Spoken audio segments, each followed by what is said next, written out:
Hello students, NS तथा GM classes में आपका स्वागत है। इससे पहले वाली क्लास के अंदर हमने 10वां चैप्टर प्रत्यावर्ती धारा अल्टरनेटिव करंट कंप्लीट कर लिया था। तो उस प्रत्यावर्ती धारा के अंदर या 10वें चैप्टर के अंदर किसी भी या बहना को किसी भी टॉपिक में प्रॉब्लम है तो आप कमेंट्स करके बता सकते हैं। उस टॉपिक को दोबारा से रिपीट कर दिया जाएगा।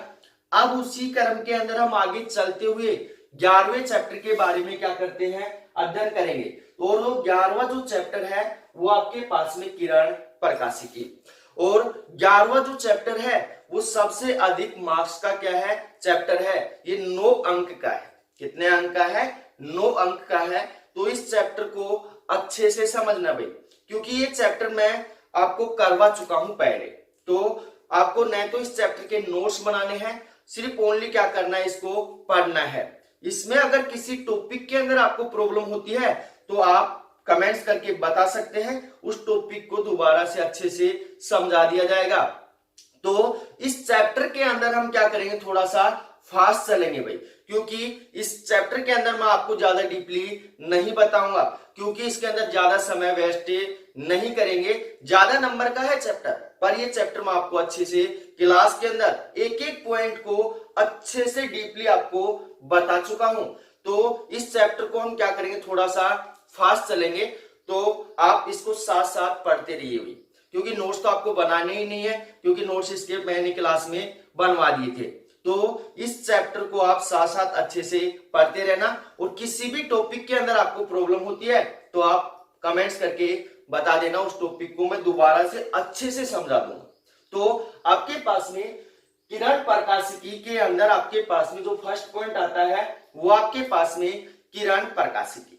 किरण प्रकाशिकी, तो किरण प्रकाशिकी किसे कहते हैं, डेफिनेशन को अच्छे से सुनना कि भौतिक विज्ञान की वह शाखा जिसके अंतर्गत, भौतिक विज्ञान की वह शाखा जिसके अंतर्गत प्रकाश की किरण तथा उसके द्वारा होने वाली घटनाओं का क्या किया जाता है, अध्ययन किया जाता है, क्या कहलाती है, किरण प्रकाशिकी कहलाती है। क्या कहलाती है? किरण प्रकाशिकी कहलाती है।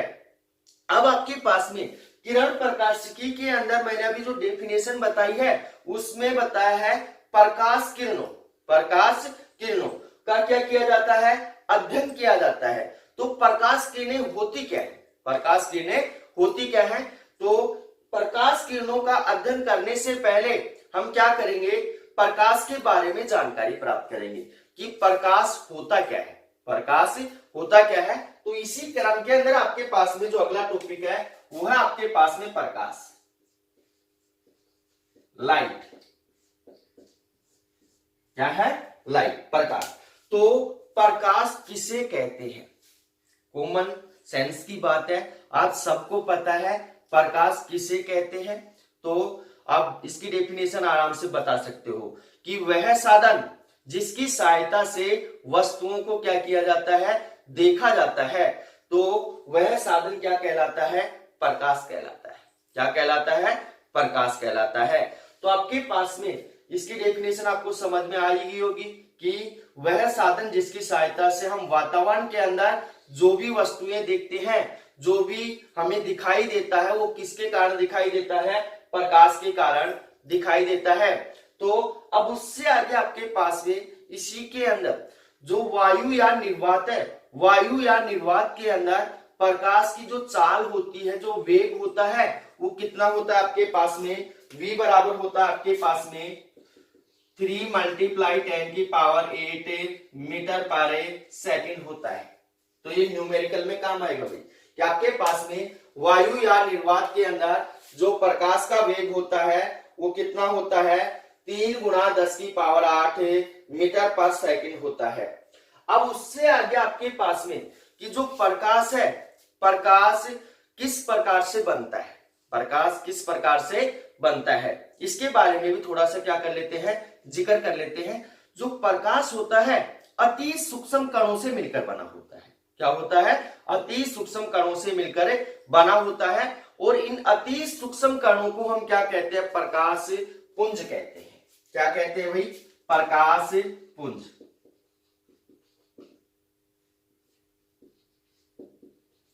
और आपके पास में इन प्रकाश पुंजों को, मान लिया एक पुंज यहां है, एक पुंज यहां है, एक पुंज यहां है, एक पुंज यहां है, इन प्रकाश पुंजों को मिलाने वाली जो रेखा है, मिलाने वाली जो रेखा है वो प्रकाश किरण कहलाती है। क्या कहलाती है? प्रकाश किरण। तो आपके पास में प्रकाश पुंजों को मिलाने वाली रेखा क्या कहलाती है? प्रकाश किरण। तो अब आपको पता चल गया होगा कि प्रकाश किरण क्या होती है, प्रकाश किरण क्या होती है।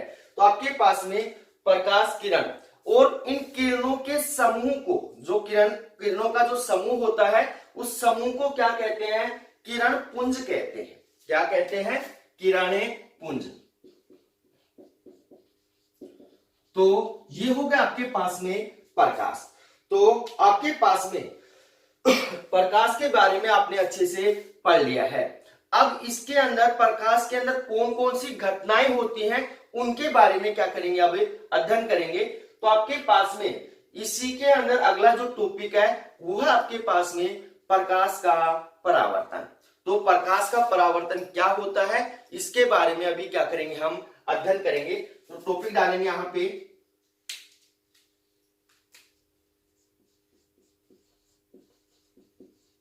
प्रकाश का परावर्तन, रिफ्लेक्शन ऑफ लाइट। तो आपके पास में प्रकाश का परावर्तन क्या होता है, इसकी डेफिनेशन को अच्छे से समझना भाई। कि आपके पास में जब प्रकाश की किरण एक माध्यम से दूसरे माध्यम में जाती है, जब प्रकाश की किरण क्या होती है? एक माध्यम से दूसरे माध्यम में जाती है, तो दूसरे माध्यम की पृथककारी सतह के ऊपर आपतित होने के पश्चात वापस उसी माध्यम में क्या होती है? लौट जाती है।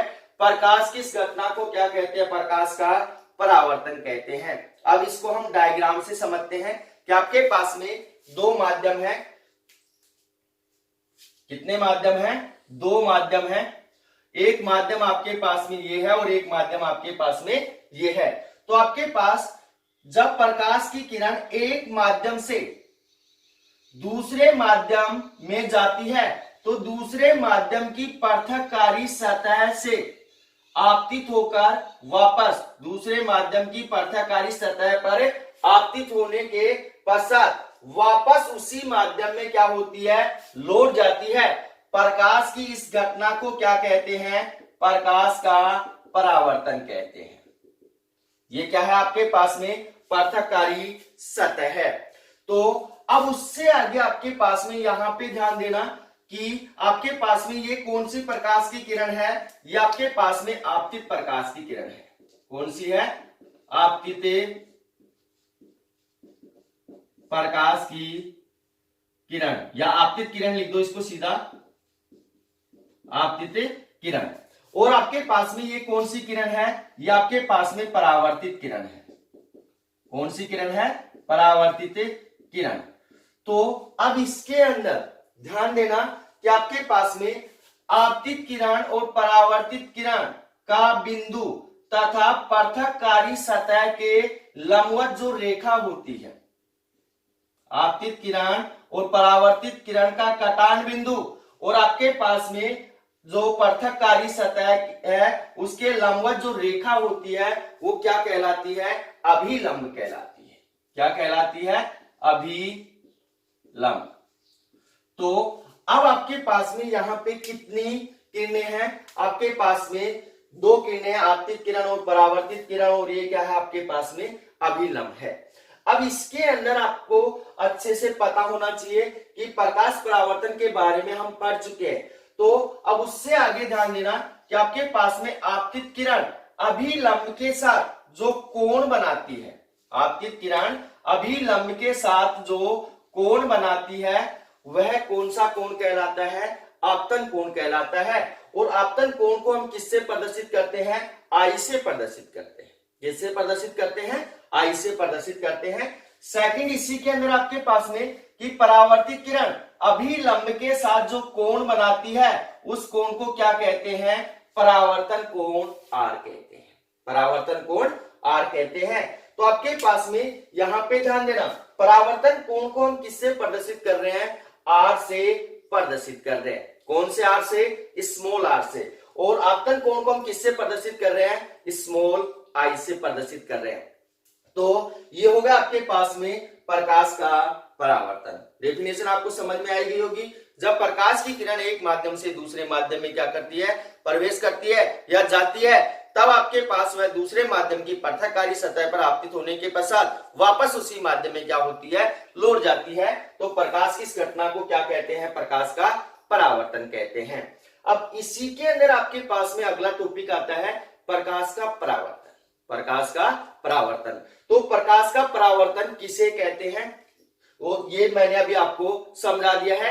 तो अगला जो टॉपिक है वो आपके पास प्रकाश परावर्तन के नियम, वो कौन कौन से नियम होंगे उनके बारे में अभी क्या करेंगे, हम अध्ययन करेंगे। तो टॉपिक आपके पास में प्रकाश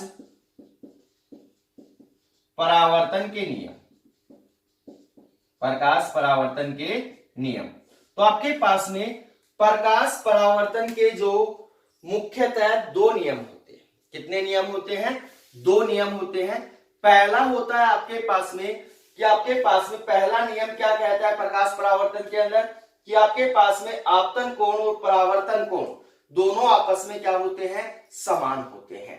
तो आपके पास पहला नियम हो गया कि आपतन कोण और परावर्तन कोण दोनों आपस में क्या है, समान है। दूसरा नियम क्या होगा आपके पास में, आपतित किरण, अभिलंब, परावर्तित किरण तीनों क्या है, एक ही तल के अंदर क्या होते हैं, स्थित होते हैं।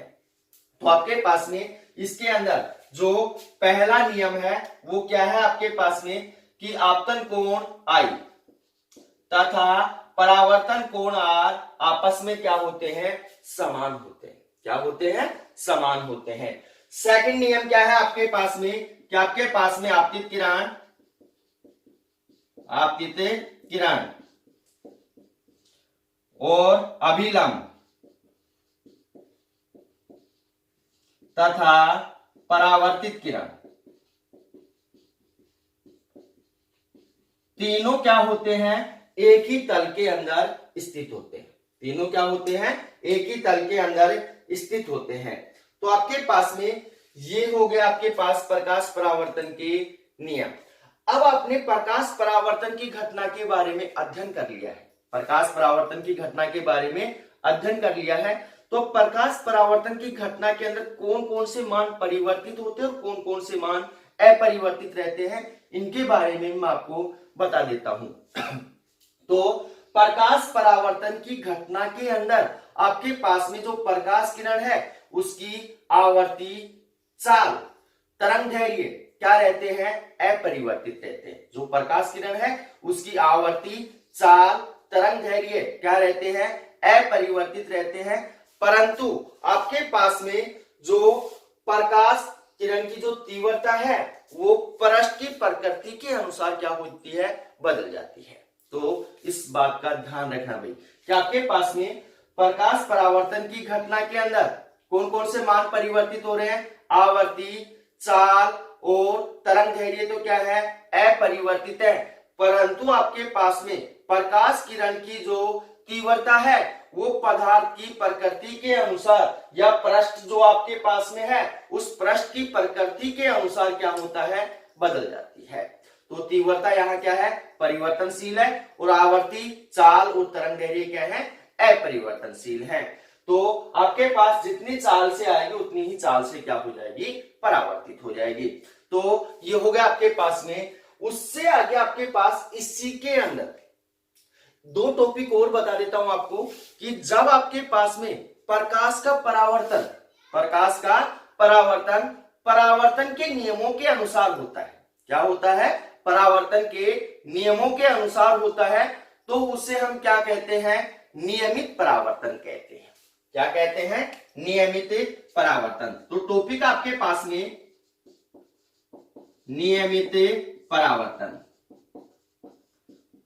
नियमित परावर्तन किसे कहते हैं, जब प्रकाश का परावर्तन परावर्तन के नियमों के अनुसार होता है तो उसे क्या कहते हैं, नियमित परावर्तन कहते हैं। या फिर इसकी दूसरी डेफिनेशन हम इस प्रकार से बना सकते हैं, जब प्रकाश की किरण किसी चिकनी सतह के ऊपर क्या होती है, आपतित होती है, तो परावर्तन के पश्चात एक निश्चित दिशा के अंदर क्या होती है, परावर्तित होती है, या आपके पास आपतन होने के पश्चात एक निश्चित दिशा के अंदर क्या होती है, परावर्तित होती है, तो उसे क्या कहते हैं, नियमित परावर्तन कहते हैं।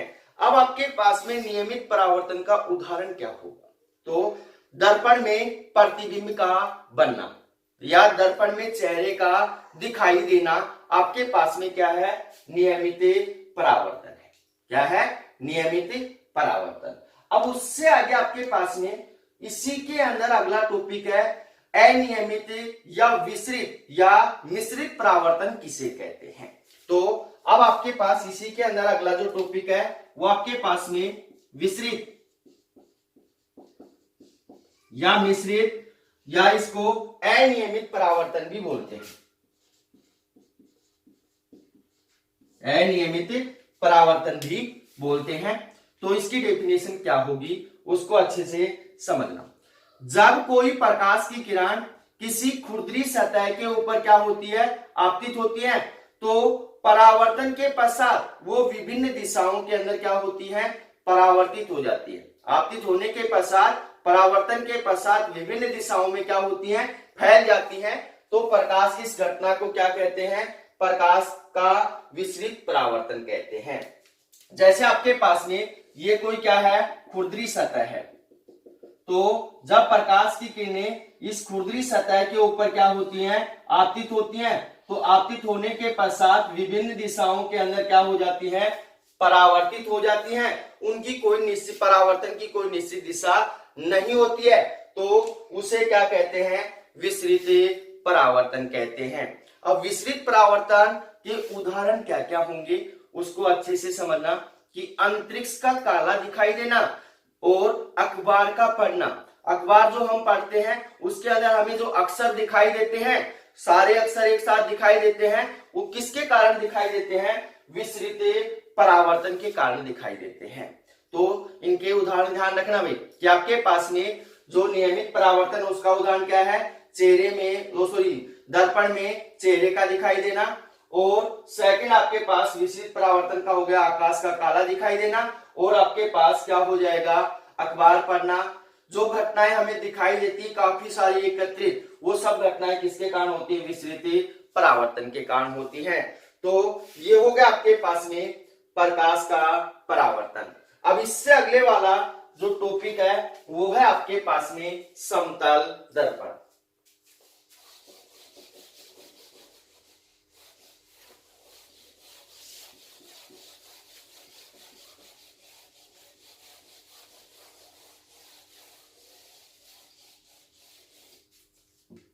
टॉपिक आपके पास में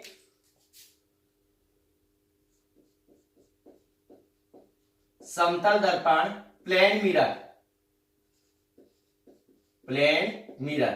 तो समतल दर्पण किसे कहते हैं, समतल दर्पण किसे कहते हैं, डेफिनेशन को अच्छे से समझना कि जब किसी समतल कांच के टुकड़े पे, अब आपके पास में कोई क्या है, समतल कांच का क्या है, टुकड़ा है। इस समतल कांच के टुकड़े के एक पृष्ठ पर क्या कर दी जाती है, परावर्तक पॉलिश कर दी जाती है, या परावर्तक पदार्थ की पॉलिश कर दी जाती है। तो बनने वाला जो दर्पण है वो आपके पास में कौन सा दर्पण है, समतल दर्पण है।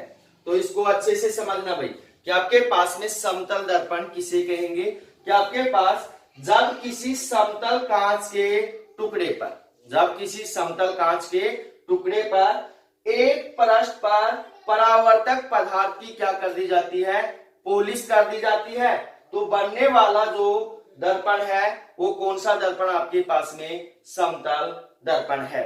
तो अब ये तो हो गया आपके पास में समतल दर्पण। अब इसी के अंदर आपके पास में बोर्ड एग्जाम के अंदर क्वेश्चन बनता है कि समतल दर्पण की वक्रता, त्रिज्या और फोकस दूरी कितनी होती है। समतल दर्पण की वक्रता, त्रिज्या और फोकस दूरी कितनी होती है, पहला क्वेश्चन तो ये बनता है। सेकंड क्वेश्चन क्या बनता है आपके पास में, कि आपके पास में समतल दर्पण से बनने वाला प्रतिबिंब कैसा होता है, या समतल दर्पण के प्रतिबिंब की विशेषताएं क्या होती हैं। तो उसके बारे में अभी हम क्या करेंगे, अध्ययन करेंगे। तो आपके पास में जो समतल दर्पण है उसकी जो वक्रता त्रिज्या और फोकस दूरी है वो कितनी होती है? अनंत होती है। क्या होती है? अनंत होती है। तो इस बात का भाई ध्यान रखना। तो आपके पास फर्स्ट जो क्वेश्चन था उसका आंसर मिल गया कि समतल दर्पण की फोकस दूरी और वक्रता त्रिज्या क्या होती है? अनंत होती है। अब इससे आगे आपके पास में सेकंड है कि आपके पास में समतल दर्पण के कारण बनने वाले जो प्रतिबिंब है उसकी विशेषता क्या होगी? विशेषता क्या होगी? तो आपके पास में यहां पे मान लिया समतल दर्पण के ऊपर कोई समतल दर्पण के सामने कोई वस्तु क्या रखी हुई है? ए बी रखी हुई है। कोई वस्तु क्या रखी हुई है? ए बी रखी हुई है। इस वस्तु से एक प्रकाश की किरण समतल दर्पण के ऊपर क्या होती है? आपतित होती है और क्या हो जाती है? परावर्तित हो जाती है। क्या हो जाती है? परावर्तित हो जाती है। और यहां पे आपके पास में जो प्रकाश की किरण है वो आपके पास में R1 मान लिया और आपके पास ये कौन सी हो जाएगी? ये परावर्तित किरण हो जाएगी। उसके पश्चात एक अन्य प्रकाश की किरण क्या होती है? दूसरे बिंदु के ऊपर आपतित होती है और इस साइड क्या हो जाती है? C1 है और ये क्या है? C2 है। क्या हो जाती है? परावर्तित हो जाती है। जब इन दोनों प्रकाश किरणों को हम पीछे की ओर बढ़ाकर देखते हैं, पीछे की ओर बढ़ाकर देखते हैं तो ये एक बिंदु से आती हुई क्या होती है? प्रतीत होती है। एक बिंदु से आती हुई क्या होती है? प्रतीत होती है। मान लिया आपके पास में ये जो बिंदु है वो क्या है? आपके पास में डी है। क्या है? डी। तो आपके पास यहाँ पे जो समतल दर्पण है उससे बनने वाला प्रतिबिंब कैसा है? आपके पास में यहाँ पे आभासी प्रतिबिंब है। कैसा है? आभासी। क्योंकि आपके पास में जो आभासी है वो क्यों है? क्योंकि आपके पास में जो प्रतिबिंब है वो क्या हो रहा है? आपके पास में जो दर्पण है उससे क्या बन रहा है? पीछे बन रहा है। क्या बन रहा है? पीछे। और आपके पास में दर्पण के पीछे जो प्रतिबिंब बनता हुआ प्रतीत होता है वो आपके पास कैसा होता है? आभासी प्रतिबिंब होता है। क्योंकि आपके पास में जो आभासी प्रतिबिंब होता है उसको हम पर्दे पर प्राप्त नहीं कर सकते हैं। मान लिया आपके पास में दर्पण है, इसके पीछे आपने क्या लगा रखा है? पर्दा लगा रखा है। तो इसका जो प्रतिबिंब है वो हम पर्दे पे प्राप्त नहीं कर सकते, ओनली क्या कर सकते हैं? आभास कर सकते हैं। तो पहला हो गया आपके पास में इसके कारण जो बनने वाला प्रतिबिंब है वो कैसा है? आभासी है। और कैसा होगा? सीधा होगा। कैसा होगा? सीधा। तो आपके पास में यहां पे ध्यान देना, आभासी और कैसा है? सीधा है।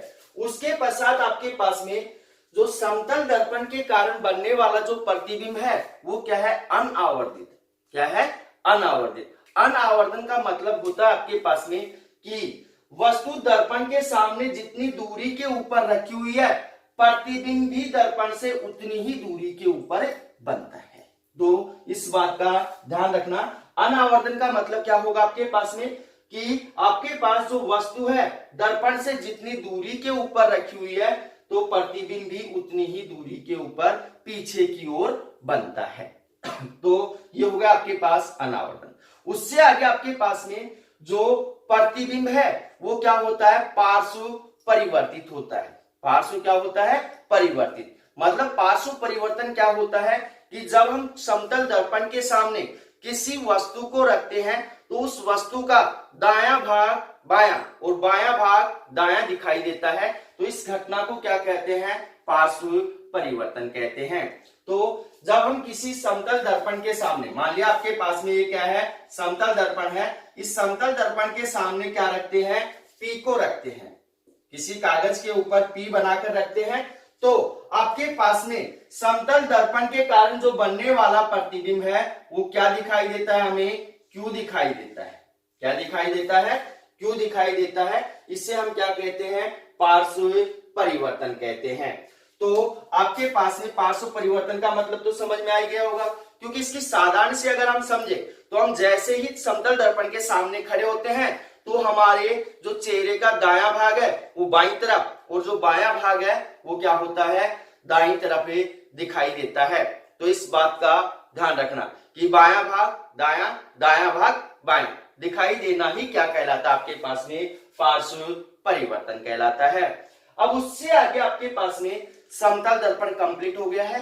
इसके अंदर आपके पास में 2 क्वेश्चन बनते हैं। आपके पास फर्स्ट क्वेश्चन क्या बनता है कि समतल दर्पण की वक्रता, त्रिज्या और फोकस दूरी कितनी होती है। सेकंड आपके पास में है कि समतल दर्पण की जो बनने वाला प्रतिबिंब है उसकी विशेषताएं क्या क्या हैं। तो इनके बारे में मैं आपको अच्छे से बता चुका हूं। अब इससे आगे आपके पास में जो अगला टॉपिक है वो है आपके पास में गोलीय दर्पण। तो गोलीय दर्पण के बारे में क्या करेंगे, अध्ययन करेंगे।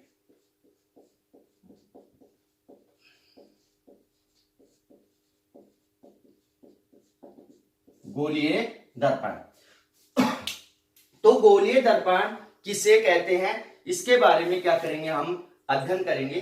तो आपके पास में मान लिया कोई खोखला कांच का क्या है, गोला है। आपके पास में कोई खोखला क्या है, कांच का गोला है। इस खोखले कांच के गोले को हम काट कर कितने भागों के अंदर विभाजित कर देते हैं, 2 भागों के अंदर विभाजित कर देते हैं। इस खोखले कांच के गोले को काटकर हम कितने भागों के अंदर विभाजित कर देते हैं, 2 भागों के अंदर विभाजित कर देते हैं। और इसके जो 2 भाग है, दोनों भागों में से आपके पास एक भाग को लेते हैं और इस एक भाग के एक पृष्ठ के ऊपर हम क्या कर देते हैं, परावर्तक पदार्थ की क्या कर देते हैं, पॉलिश कर देते हैं। तो बनने वाला जो दर्पण है क्या कहलाता है, गोलीय दर्पण है। माना आपके पास में ये इसके 2 भाग है और आपके पास में एक ये भाग है और एक ये भाग है। तो इस भाग के उभरे हुए भाग पर हम क्या कर देते हैं, पॉलिश कर देते हैं और इसके धसे हुए भाग पर क्या कर देते हैं, हमें पॉलिश कर देते हैं। तो बनने वाला जो आपके पास में दर्पण है वो कौन सा दर्पण आपके पास में, गोलीय दर्पण है। तो गोलीय दर्पण की डेफिनेशन को अच्छे से समझना भाई। जब किसी खोखले गोलीय कांच के टुकड़े के एक पृष्ठ पर कटे हुए भाग के एक पृष्ठ पर क्या कर दी जाए, मतलब परावर्तक पदार्थ की पॉलिश कर दी जाए, तो बनने वाला जो दर्पण है वो क्या है, आपके पास में गोलीय दर्पण है।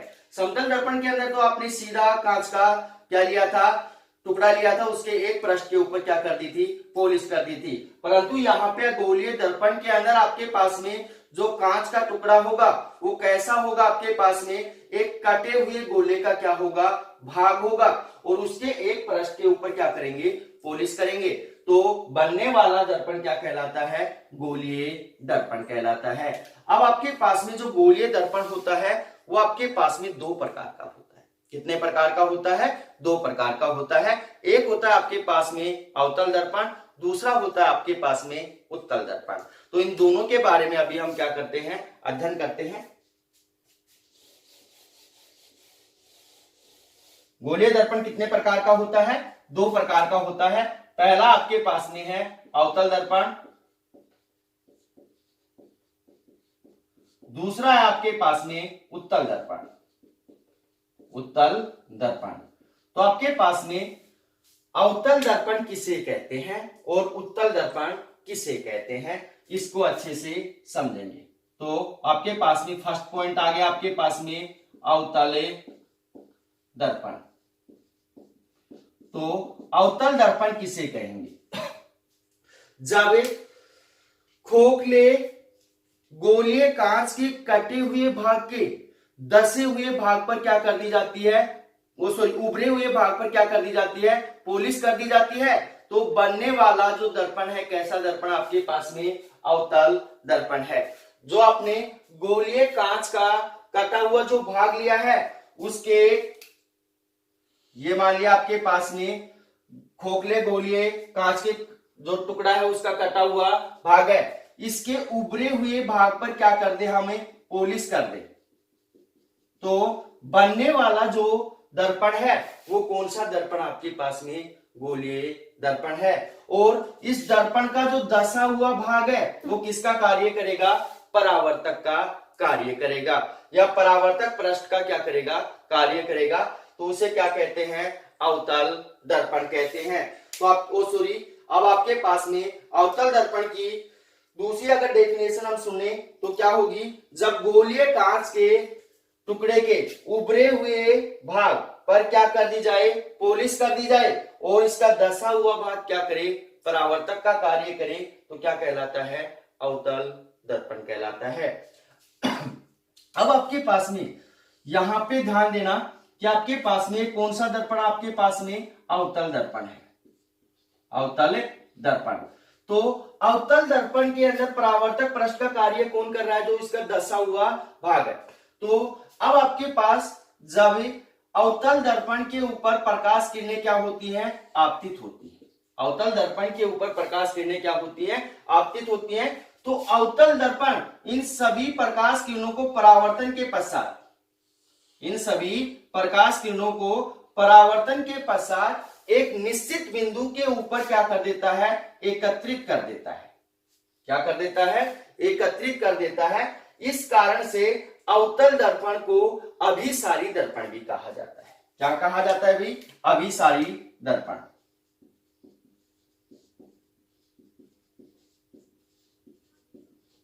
अभिसारी दर्पण। तो आपके पास में ये हो गया अवतल दर्पण या अभिसारी दर्पण। तो अवतल दर्पण को यहां पे अगर आपसे पूछ लिया जाए कि अभिसारी दर्पण क्यों कहा जाता है, क्योंकि आपके पास में अवतल दर्पण पर आपतित होने वाली प्रकाश किरणें परावर्तन के पश्चात क्या होती है, एक बिंदु के ऊपर मिलती हैं, या अवतल जो दर्पण है सभी प्रकाश किरणों को एक बिंदु के ऊपर क्या कर देता है, एकत्रित कर देता है, केंद्रित कर देता है। तो जिसके कारण इस अवतल दर्पण को क्या कहा जाता है, अभिसारी दर्पण कहा जाता है। उससे आगे आपके पास में सेकंड है उत्तल दर्पण। सेकंड क्या है आपके पास में, उत्तल दर्पण।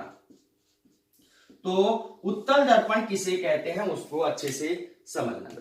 तो आपके पास में जब गोलीय कांच के टुकड़े के, जब गोलीय कांच के टुकड़े के धसे हुए भाग पर क्या कर दी जाए, पॉलिश कर दी जाए, तथा उभरा हुआ भाग किसका कार्य करे, परावर्तक का कार्य करे, तो आपके पास में कौन सा दर्पण कहलाता है, उत्तल दर्पण कहलाता है। जब गोलीय कांच के टुकड़े के धसे हुए भाग पर पॉलिश कर दी जाए और उभरा हुआ भाग किसका कार्य करे, परावर्तक का कार्य करे, तो क्या कहलाता है, उत्तल दर्पण कहलाता है। और आपके पास में कौन सा आ गया, ये उत्तल दर्पण।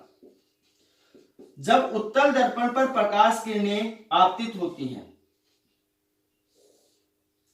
जब उत्तल दर्पण पर प्रकाश किरणें क्या होती हैं, आपतित होती हैं, तो उत्तल दर्पण सभी प्रकाश किरणों को क्या करता है, फैला देता है। सभी प्रकाश किरणों को क्या करता है, फैला देता है। इस कारण से उत्तल दर्पण को क्या कहते हैं, अपसारी दर्पण भी कहते हैं। क्या कहते हैं, अपसारी दर्पण।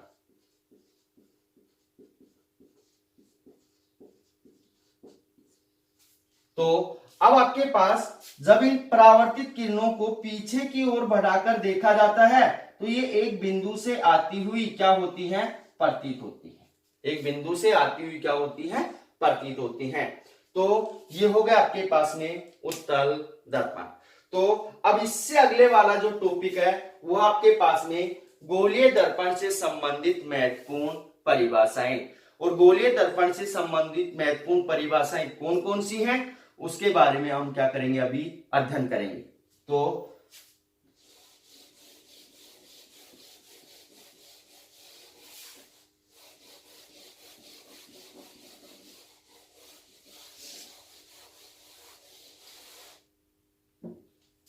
आपके पास में अगला जो टॉपिक है वह आपके पास में गोलीय दर्पण से संबंधित महत्वपूर्ण परिभाषाएं। गोलीय दर्पण से संबंधित महत्वपूर्ण परिभाषाएं।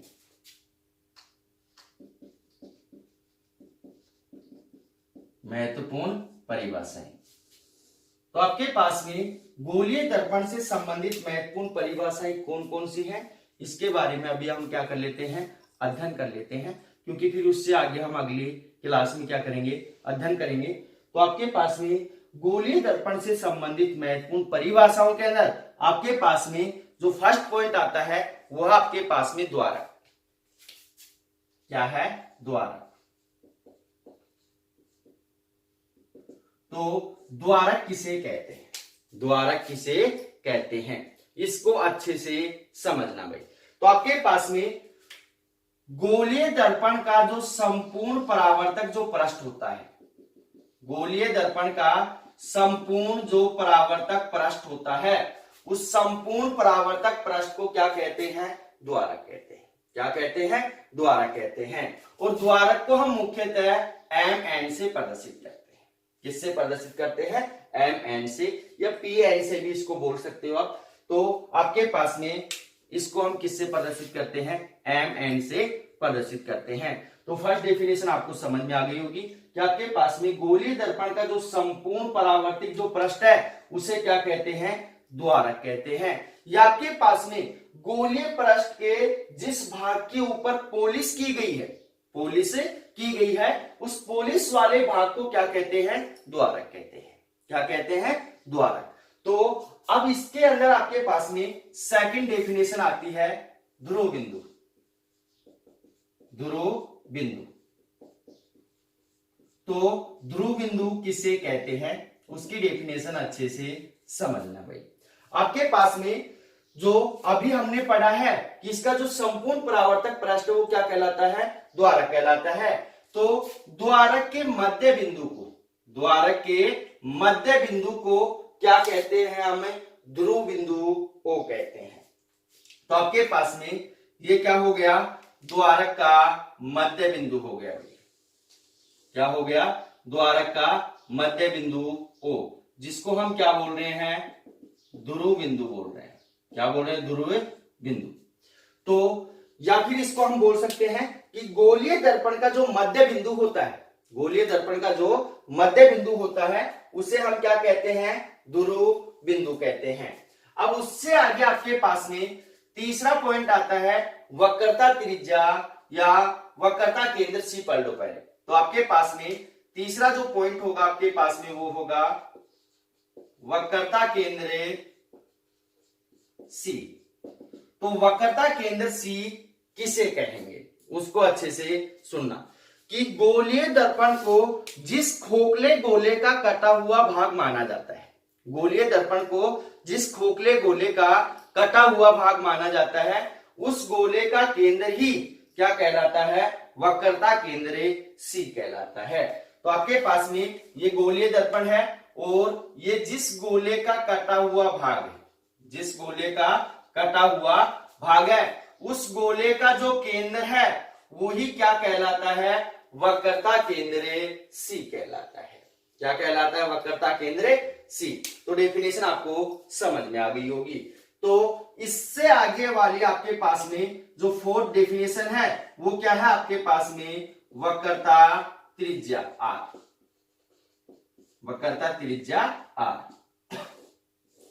तो वक्रता त्रिज्या आर किसे कहेंगे, डेफिनेशन अच्छे से समझना कि गोलीय दर्पण को जिस खोखले गोले का कटा हुआ भाग माना जाता है, गोलीय दर्पण को जिस खोखले गोले का कटा हुआ भाग माना जाता है, उस गोले की त्रिज्या ही, उस गोले की त्रिज्या ही क्या कहलाती है, आपके पास में वक्रता त्रिज्या आर कहलाती है। या इसको हम दूसरे शब्दों में कह सकते हैं कि आपके पास में वक्रता केंद्र सी तथा ध्रुव बिंदु ओ के मध्य की जो दूरी है, वक्रता केंद्र सी तथा ध्रुव बिंदु ओ के मध्य की जो दूरी है उसे क्या कहते हैं, वक्रता त्रिज्या आर कहते हैं। उससे आगे आपके पास में जो पांचवा पॉइंट है वो क्या होगा, आपके पास में वक्रता केंद्र हो गया, वक्रता त्रिज्या आर हो गई। अब आपके पास में अगला है मुख्य अक्ष। मुख्य अक्ष,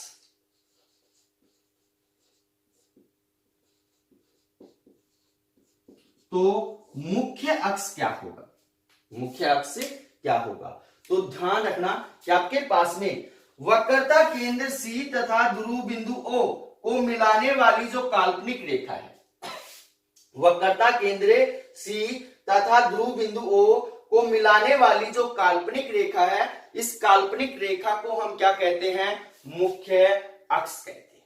क्या कहते हैं, मुख्य अक्ष कहते हैं। अब उससे आगे आपके पास में छठी जो डेफिनेशन है वो है आपके पास में मुख्य फोकस। छठी जो डेफिनेशन है वो आपके पास में क्या है, मुख्य फोकस। और मुख्य फोकस को हम किससे प्रदर्शित करते हैं, कैपिटल एफ से, कैपिटल एफ से। तो ध्यान रखना भाई, मुख्य फोकस को हम किससे प्रदर्शित कर रहे हैं, कैपिटल एफ से।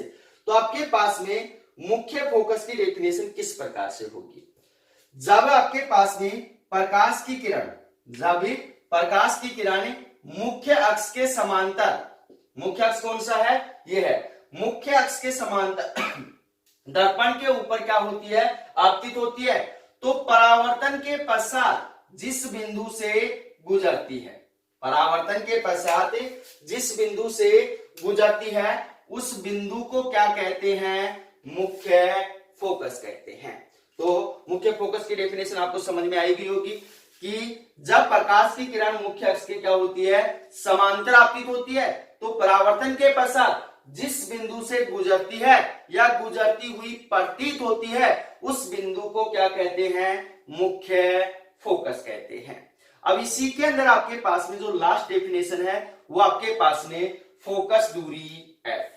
तो आपके पास में जो सातवीं डेफिनेशन है वो है आपके पास में फोकस दूरी एफ। और फोकस दूरी को हम किससे प्रदर्शित करेंगे, स्मॉल एफ से प्रदर्शित करेंगे। तो फोकस दूरी की डेफिनेशन डायग्राम आपके सामने बना हुआ है, आसानी से आप निकाल सकते हो कि आपके पास में मुख्य फोकस एफ तथा ध्रुव बिंदु ओ के मध्य की जो दूरी है उसे क्या कहते हैं, फोकस दूरी एफ कहते हैं। तो आपके पास यहां पे डेफिनेशन क्या होगी कि आपके पास में मुख्य फोकस एफ तथा ध्रुव बिंदु ओ के मध्य की जो दूरी है उसे क्या कहते हैं, फोकस दूरी एफ कहते हैं। तो ये होगी आपके पास में भाई गोलीय दर्पण से संबंधित महत्वपूर्ण परिभाषाएं। कितनी परिभाषाएं आपके पास में, 7 परिभाषाएं हैं। पहला आपके पास द्वारक, दूसरा है ध्रुव बिंदु, तीसरा है वक्रता केंद्र, चौथा है वक्रता त्रिज्या और पांचवी आपके पास में मुख्य अक्ष और छठा है मुख्य फोकस और सातवीं क्या है, फोकस दूरी है। तो ये आपके पास में इससे गोलीय दर्पण से संबंधित क्या होगी, महत्वपूर्ण परिभाषाएं। अब उससे आगे आपके पास में जो अगला टॉपिक है वो है आपके पास में चिन्ह परिपाठी नियम।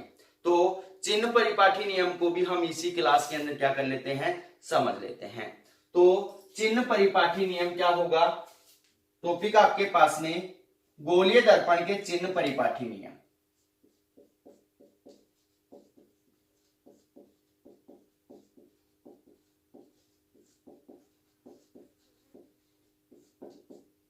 गोलीय दर्पण के चिन्ह परिपाठी नियम, चलो इसको कल पढ़ा देंगे क्योंकि ज्यादा लंबी क्लास हो जाएगी। तो इस चैप्टर को भी साथ साथ पढ़ते रहना क्योंकि नोट्स तो आपको बनाने नहीं है, क्योंकि नोट्स मैंने बनवा रखे हैं और इस चैप्टर को आपको पहले भी अच्छे से समझा रखा है। अब थोड़ा फास्ट चल रहे हैं तो इससे पहले आपको अच्छे से डीपली आपको मैंने समझा दिया था, एक एक पॉइंट को खोल खोल कर मैंने आपको अच्छे से समझाया था। तो आशा करते हैं कि आपको ये अच्छे से समझ में आ गया होगा। तो हमारे YouTube चैनल को लाइक कीजिए, शेयर कीजिए, सब्सक्राइब कीजिए और मिलते हैं आपसे छोटे से ब्रेक के बाद। धन्यवाद।